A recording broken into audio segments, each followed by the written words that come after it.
Perkenalkan, nama saya Siti Asaniati, mahasiswa PPG dalam jabatan LPTK Universitas Pulau Warman, kategori 1 gelombang kedua, dan juga sebagai guru BK di SMA Negeri 12 Kerawang.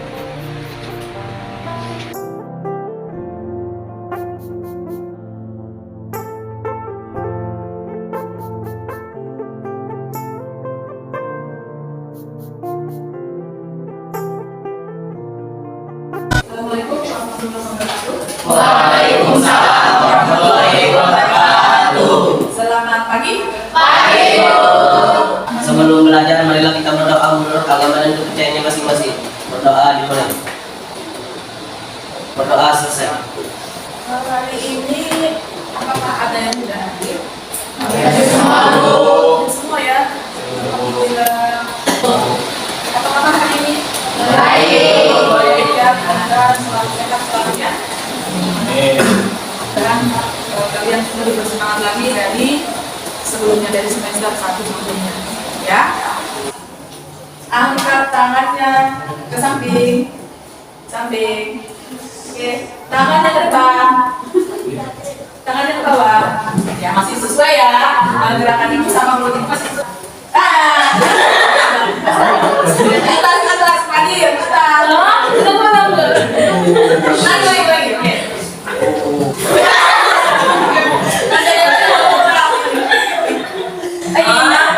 Ini ya, dengarkan apa yang ibu sampaikan. Ya, sampaikan tujuannya yang pertama itu adalah untuk menganalisis manfaat membaca itu apa. Budaya membaca manfaatnya apa, kemudian pengertiannya apa, ya itu yang pertama. Yang kedua,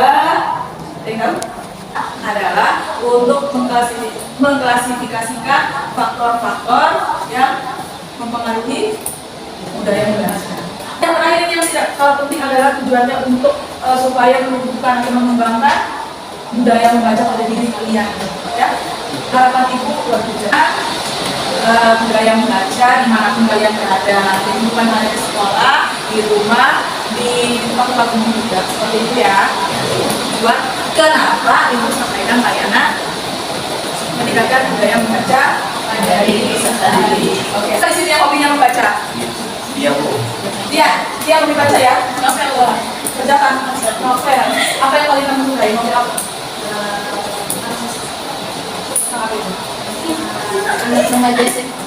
Kamu biasanya kalau membaca novel itu sehari habis nggak? Enggak, game. Ya. Jadi kalau bisa literasi disuruh membawa buku, nanti semua bawa buku ya. Jadi harus sudah bawa buku masing-masing sesuai hobi kalian. Yang hobi baca novel, bawa novel, yang hobi dan mengikuti kegiatan layanan. Sepakat ya? Kurang lebih 40 menit depan ya. Ya, karena setelah ini ibu akan menayangkan PowerPoint ya. Nanti ibu akan jelaskan materi. Ada yang kurang jelas nanti bisa ditanyakan sama ibu ya. Kemudian setelah ibu menayangkan materinya lewat PowerPoint tadi, ibu akan memutarkan sebuah video berkaitan dengan materi ini ya. Topiknya tentang peningkatan video, nanti ada lembar diskusi. Ini kita sudah selesai kelompok ya. Sudah ada kelompok, presentasi kelompok selesai. Setelah itu akan ada lembar kerja seperti biasa. Pengertian budaya membaca. Ada yang tahu apa itu pengertian budaya membaca? Saya, Ya, silakan ya. menurut saya budaya membaca merupakan kegiatan positif yang baik untuk melatih otak untuk menyerap segala informasi. Sumber bacaan bisa diperoleh dari buku, koran, atau majalah, internet, dan lainnya. Oke, tepuk tangan. Dalam setiap budaya adalah suatu keseluruhan kompleks yang meliputi pengetahuan, kepercayaan, kesenian, moral, keilmuan, hukum, adat istiadat, dan kemampuan yang lain serta kebiasaan yang didapat oleh manusia sebagai anggota masyarakat dalam suatu hubungan sosial ya. Kemudian menurut Sudarso dalam Purna mengemukakan bahwa itu tadi pengertian budaya pengertian budaya menurut Tanzania. Jadi budaya membaca adalah kegiatan yang sudah melekat dan menjadi kebiasaan dan mendorong memiliki pengetahuan dan hasil karya baru, mencerahkan imajinasi. Ada yang tahu kenapa sih membaca itu bisa mencerahkan imajinasi? Dulu, silakan. Itu kayak contohnya dia tadi, dia suka membaca novel. Nah, di situ dia akan merasa seolah-olah dia masuk dalam cerita tersebut dan jadi tokoh dari cerita tersebut. Jadi dia seolah-olah bisa melihat apa yang terjadi dalam tulisan tersebut. Oke. Berkembang. Iya. Ya. Memberikan perspektif pada dunia sekitar. Yuk, ada yang bisa? Ya, kalau misalnya komik Jepang, itu kan biasanya latarnya komik Jepang bukan yang membuat komik. Nah, soalnya itu lagi berada di Jepang, ya enggak? Namun saya kok bisa? Nah, ini kenapa? Banyak membaca tentang sosok pahlawan, ya kan? Pahlawan yang bisa ini ya, mau kan mempunyai rasa kepercayaan diri. Nah, ini yang penting. Kembali ke tadi Bu, ke bagian imajinasi tadi, setelah kita membaca kan kita berimajinasi, terus kita tuh kayak pengen membuat novel. Dari novel yang kita baca kita terinspirasi untuk membuat tulisan juga. Oke, kita mau lebih praktis lagi baca tentang sekarang kan banyak yang novel-novel lewat HP di apa itu ya? Ya, aplikasi novel ya. Iya Bu. Itu sempat itu download itu. Nah, cuma kan faktor-faktor yang mempengaruhi minat baca. Yang pertama, kenapa lingkungan itu bisa pengaruh ke minat baca?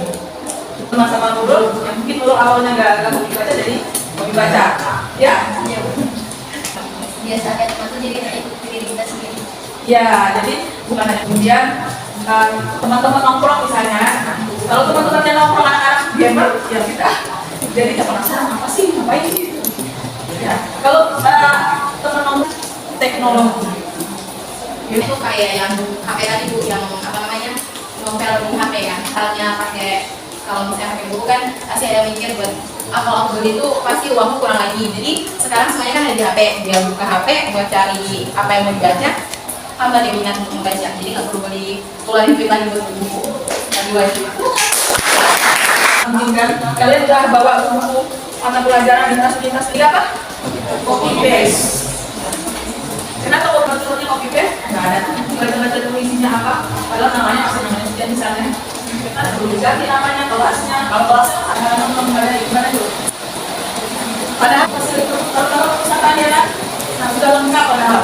Harusnya itu bisa dimanfaatkan sebaik mungkin, ya kan? Nah, jadi harapan ibu karena fasilitas perpustakaan kita udah oke, udah bagus, jadi minat baca harusnya lebih ditingkatkan lagi. Bisa ya? Tetap motivasi, kurangnya motivasi. Mudah-mudahan setelah ibu berikan layanan kalian termotivasi lagi lah ya, meningkatkan minat baca. Oke, cara meningkatkan budaya membaca ada beberapa. Ada minat terlebih dahulu. Cari minatnya sukanya apa yang mana? Kan imajinasi kamu. Nah, imajinasi kamu kan buat daftar buku bacaan. Kalau dari ini, mengatur waktu. Nah itu biasakan diatur waktunya ya. Nanti kalau waktu bola baca di kemudian selalu membawa buku. Nah, karena kita oke, cukup sekian dan terima kasih. Assalamualaikum. Sebagai belajar kalian lebih tahu dan membaca. Pada saatnya mulai kami penting belajar stamina, penting dan juga bagi saya dan mereka. Warna itu sangat sederhana loh. Dalam bahasa Inggris, dalam kasih. Oh ya, kalau kalian bahwanya pas saya punya sekolah bacaan bisa menjadi stres, lebih baik kreativitas, penggunaan sehat, konsentrasi. Silakan kalian berdiskusi ya dari tayangan PowerPoint dan video yang dibutuhkan. Nah, silakan dikerjakan di lembar diskusi kalian. Ibu kasih waktu 3 menit kayaknya cukup ya.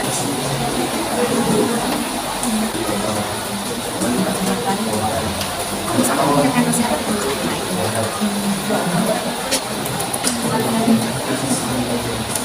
warahmatullahi wabarakatuh.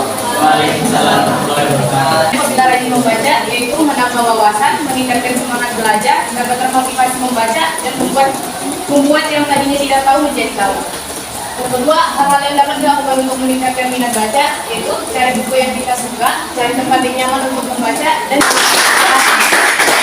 Waalaikumsalam. Kita saksikan hasil diskusi dari kelompok 3. Pertama, hal-hal yang kita peroleh apabila rajin membaca, yaitu kita banyak tahu tentang hal-hal yang selama ini kita tahu ke daya ingat. Kedua, hal-hal yang dapat dilakukan untuk meningkatkan minat baca, yaitu mencari jenis buku yang kita minati. Kedua, mencari tempat yang nyaman untuk kita membaca. Pagi, saya oleh apabila rajin membaca. 1. Menambah pengetahuan, menurunkan stres, meningkatkan kesehatan, dan menambah kepercayaan diri. Yang kedua, hal-hal yang dapat dilakukan untuk meningkatkan minat membaca. 1. Memanfaatkan gadget untuk membaca, berteman dengan orang yang hobi membaca, cari lingkungan. Waalaikumsalam. Misal dari kelompok 1 dapat mempresentasikan peroleh apabila rajin membaca. Yang pertama, menambahkan wawasan. Yang kedua, meningkatkan kreativitas untuk meningkatkan minat baca. Pergaulan. Yang kedua, mencari tempat yang nyaman, mencari buku. Bagaimana caranya agar kita dapat konsisten dalam membaca? Kan terkadang itu malas, atau bosan. Itu gimana? Oke, supaya kita atur waktu, ya kan? Kemudian menulis bacaan. Ya, kita atur waktu kita. Yang pertama sih ingat sebenarnya ya. Nanti kalau kita awalnya tidak mau langsung dikerjakan ya.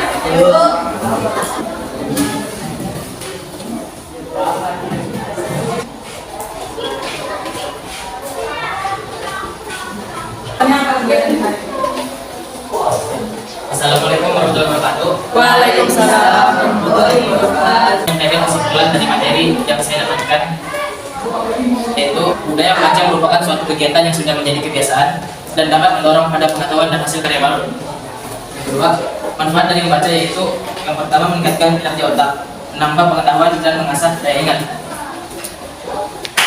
Luar biasa, ini ada angket evaluasi ya sama lembaga sosial kan.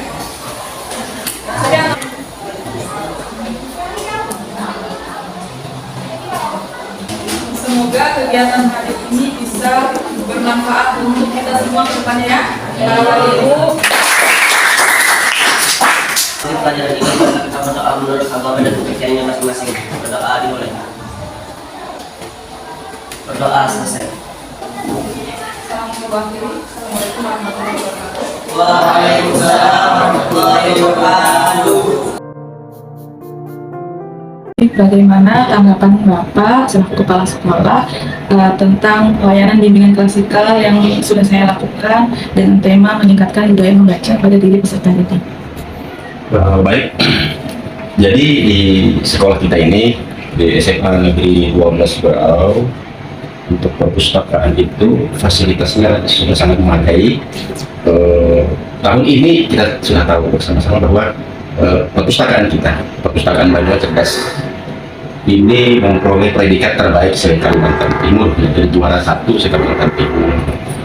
Permasalahannya adalah walaupun fasilitas perpustakaan kita itu sudah cukup memadai dan baik, akan tetapi minat baca anak itu sendiri ternyata kalau memang diperhatikan ya masih kurang.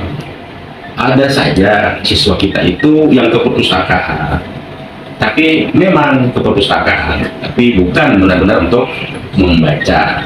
Sementara perpustakaan itu sendiri mempunyai program yang namanya kegiatan literasi perpustakaan SMA Negeri 12 Berau atau perpustakaan Madura Cerdas. Ini untuk meningkatkan minat baca siswa di sekolah ini. Nah, dengan adanya bimbingan layanan klasikal PPL yang Ibu laksanakan, jadi saya merasa ini sangat baik sekali ya. Mudah-mudahan ada timbal baliknya. Mudah-mudahan di sekolah ini minat baca siswa kita dapat meningkat dan dapat menyadari betapa pentingnya membaca bagi perkembangan mereka di kemudian hari. Jadi kesimpulannya, kegiatan seperti ini saya dukung dan saya mengapresiasi dan saya menilai ini kegiatan sangat baik dilaksanakan di sekolah ini. Demikian, terima kasih. Bagaimana tanggapan Ibu mengenai layanan bimbingan klasikal PPL 2 yang saya lakukan? kegiatan dengan tema meningkatkan budaya membaca pada diri peserta didik. Ya, menurut saya untuk pelayanan bimbingan PPL Ibu yang Ibu lakukan di SMA Negeri 12 Berau itu sudah baik karena minat baca di SMA Negeri 12 Berau ini kan masih sangat rendah walaupun perpustakaan sudah memberikan fasilitas yang cukup memadai. Jadi untuk meningkatkan minat baca siswa ada beberapa hal kayak gitu yang wajib dilakukan mulai dari keluarga, masyarakat ataupun guru. Jadi dengan adanya layanan bimbingan BK yang Ibu lakukan di PPL Ibu itu sudah dapat memberikan motivasi kepada siswa dalam meningkatkan minat bacanya dan juga untuk menciptakan suasana untuk mengembangkan diri. Walaupun ada beberapa siswa yang harus lagi meningkatkan lagi minat bacanya seperti itu. Terima kasih. Ya. Bagaimana tanggapan Ibu mengenai layanan bimbingan praktikal PPL 2 yang sudah saya lakukan dengan tema meningkatkan budaya membaca pada diri peserta didik? Cukup baik, Bu.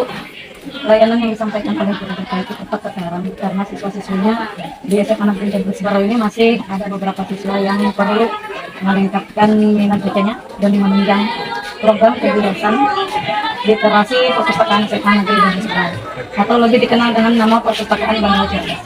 Menurut saya, layanan yang diberikan oleh Ibu Siti Asaniati tentang budaya membaca pada diri peserta didik sangat baik.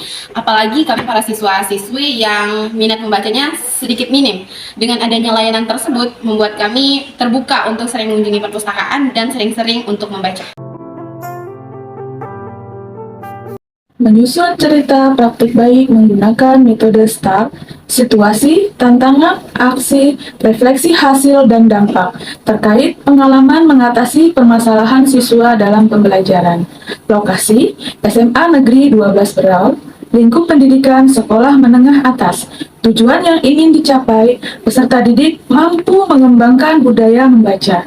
Penulis, Siti Asaniati SPD, tanggal 10 Januari 2023. Situasi, kondisi yang menjadi latar belakang masalah, identifikasi masalah yang terjadi di sekolah yaitu 1. Peserta didik lebih memilih menggunakan handphone daripada membaca buku. 2. Peserta didik hanya membuka buku ketika disuruh guru saja. Yang ketiga, menjadikan ruang perpustakaan sebagai pelarian dari kelas yang panas.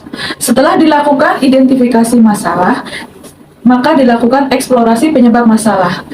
Rendahnya minat membaca pada diri peserta didik melalui kajian literatur dan hasil wawancara yaitu: pertama, faktor intrinsik, peserta didik tidak memiliki semangat gemar membaca.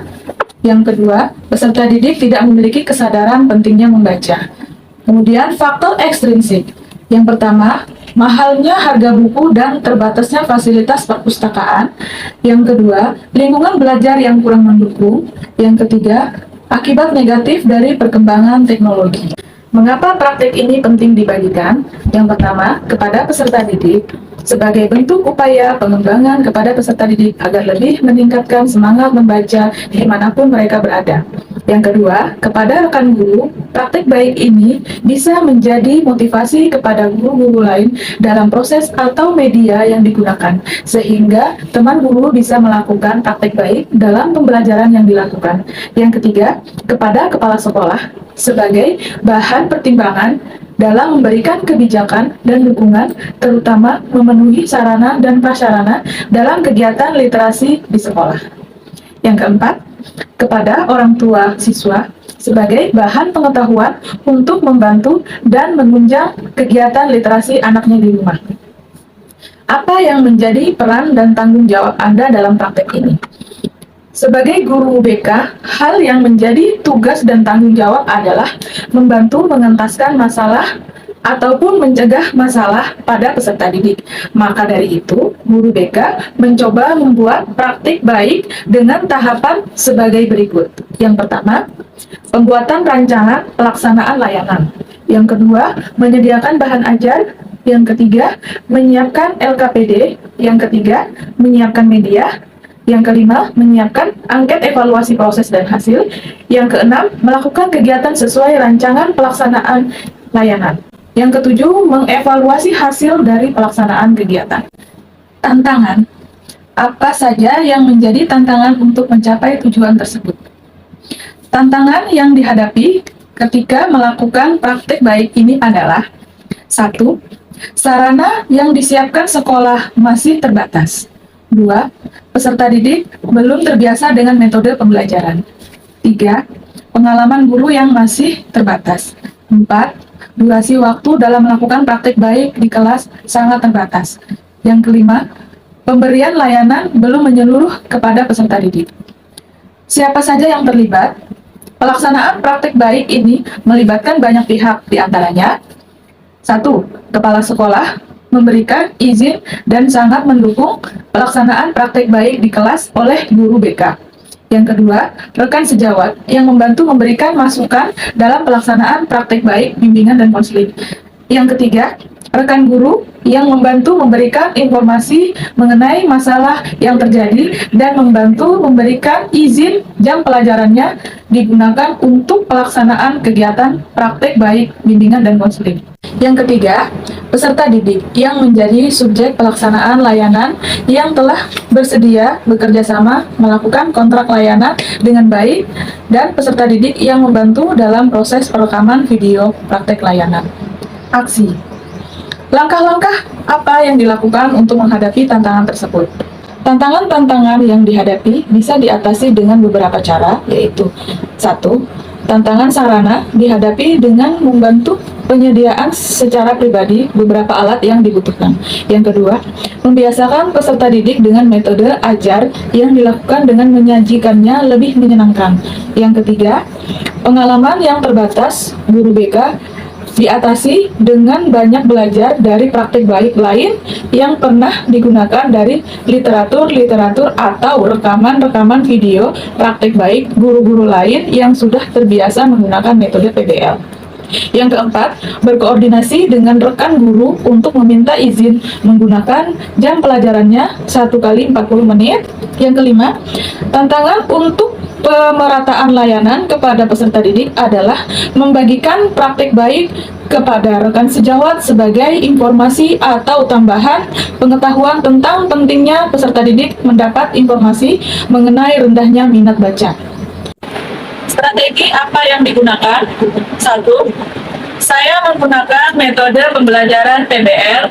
Yang kedua, saya memberikan LKPD sesuai dengan tujuan khusus yang saya buat. Yang ketiga, media yang saya gunakan yaitu media PowerPoint berbasis Canva dan video singkat mengenai pentingnya membaca buku.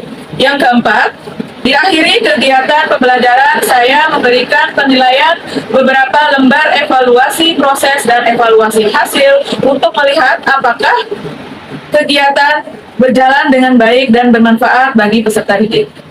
Bagaimana prosesnya? Adapun proses pelaksanaan kegiatan PBL antara lain: 1. Diawali dengan menjelaskan tujuan pelaksanaan kegiatan. Yang kedua, menjelaskan langkah-langkah strategi pelaksanaan layanan yang diberikan.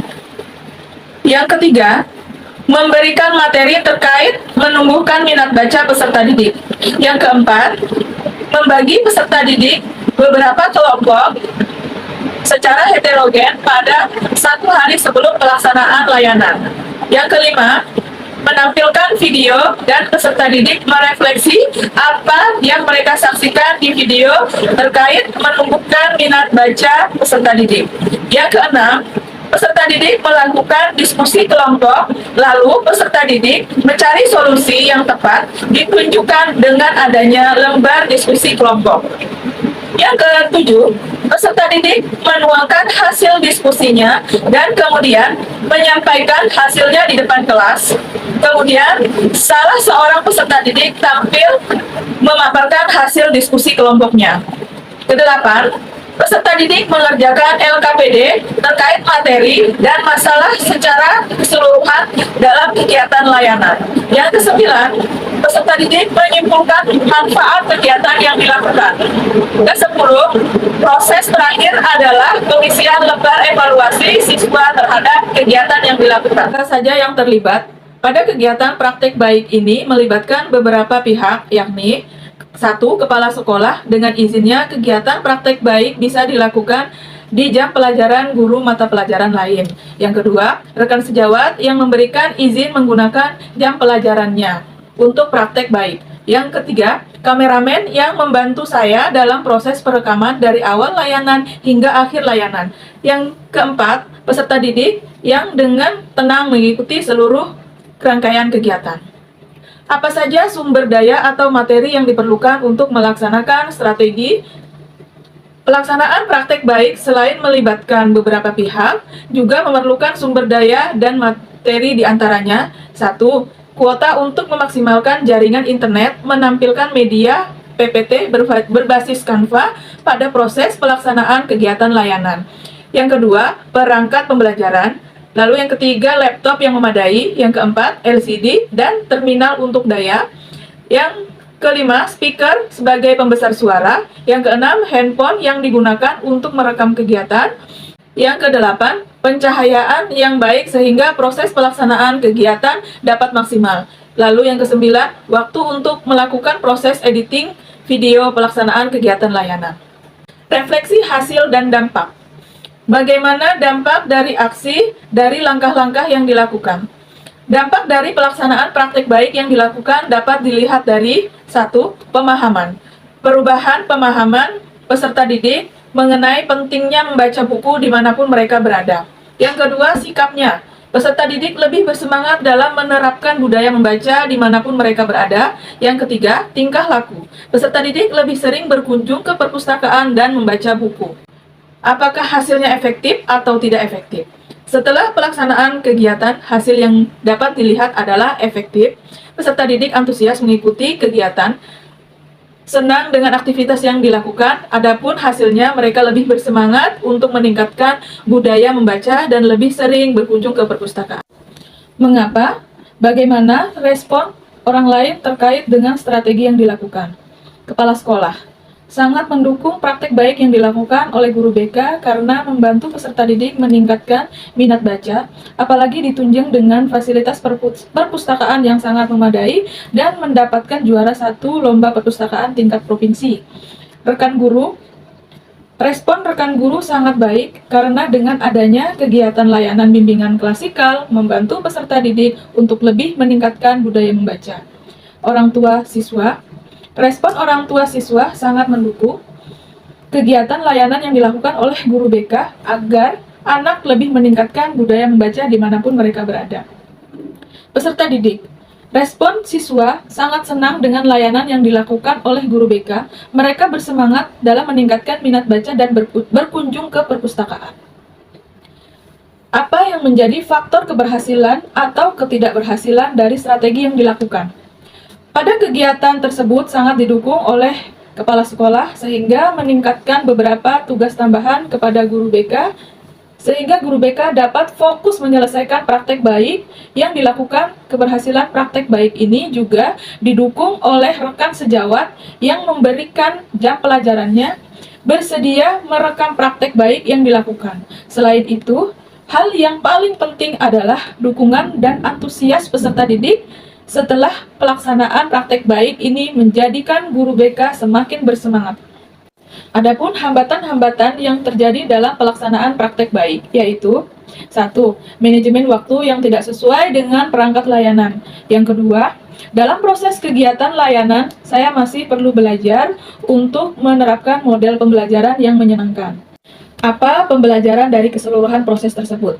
Pelajaran yang didapatkan dari pelaksanaan praktek baik ini antara lain: 1. Menyadari betapa pentingnya setiap pelaksanaan kegiatan dilaksanakan dengan rencana yang matang, terstruktur, dan fokus. Dimulai dengan identifikasi masalah agar kegiatan yang dilakukan tepat sasaran dan bisa bermanfaat untuk siswa ke depannya. Yang kedua, merumuskan faktor penyebab masalah sehingga mencari beberapa masalah sumber yang menyebabkan kasus di sekolah terjadi. Yang ketiga, setelah mengetahui beberapa faktor, dicarilah satu akar masalah yang utama untuk diselesaikan. Faktor utama yang memang betul terjadi pada peserta didik dan yang paling relevan untuk diselesaikan oleh guru, bimbingan, dan konseling. Kemudian yang keempat, setelah ada akar masalah, kemudian dicarikanlah solusi yang sesuai untuk menyelesaikan masalahnya, lalu dipilih teknik yang paling efektif untuk menyelesaikan masalah yang terjadi. Yang kelima, setelah mendapatkan solusi tekniknya, maka disusunlah rancangan pelaksanaan layanan perangkat pembelajaran dan evaluasi yang bisa menjadi tolak ukur efektif tidaknya kegiatan yang dilakukan. Sebagai guru juga harus selalu berinovasi dan dapat memanfaatkan teknologi.